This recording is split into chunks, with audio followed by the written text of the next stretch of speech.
माँ की आखिरी इच्छा।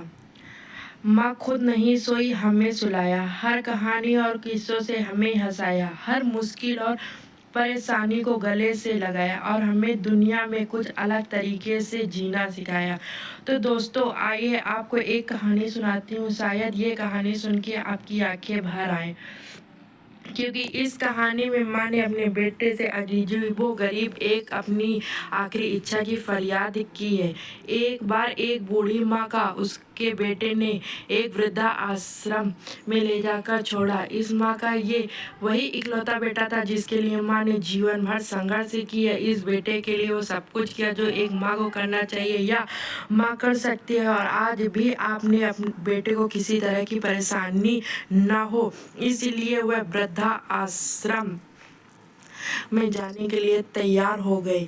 वृद्धा आश्रम में रह रही माँ को हमेशा अपने बेटे को याद करती रही, मगर बेटा केवल साल में एक बार उसको मिलने जाता या फिर फोन पर बात ही कर लेता। कई साल बीत गए। वृद्ध आश्रम से बेटे को एक दिन फोन आया। उन्होंने कहा, बेटा जल्दी से आश्रम आके अपनी माँ से मिलो, वो बहुत सीरियस है। बेटा जब अपनी बीमार माँ के पास पहुंचा तो वह अपनी माँ की आखिरी सांसें गिन रही थी।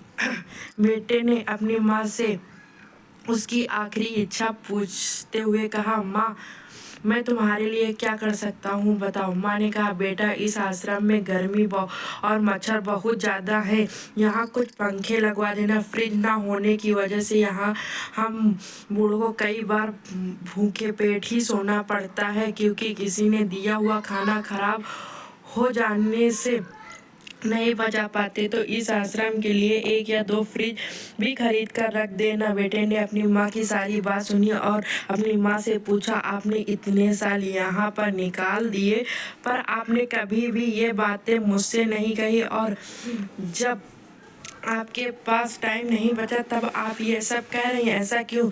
माँ ने बेटे को जवाब देते हुए कहा, बेटा मैंने गर्मी, भूख और पीड़ा सहन कर ली है, लेकिन मुझे पता है जब तेरे बच्चे यहाँ पर छोड़कर जाएंगे तो यह सब सहन नहीं कर पाएगा। इसीलिए तेरी सुविधा के लिए मैं तुझे यह सब लगवाने के लिए कह रही हूँ।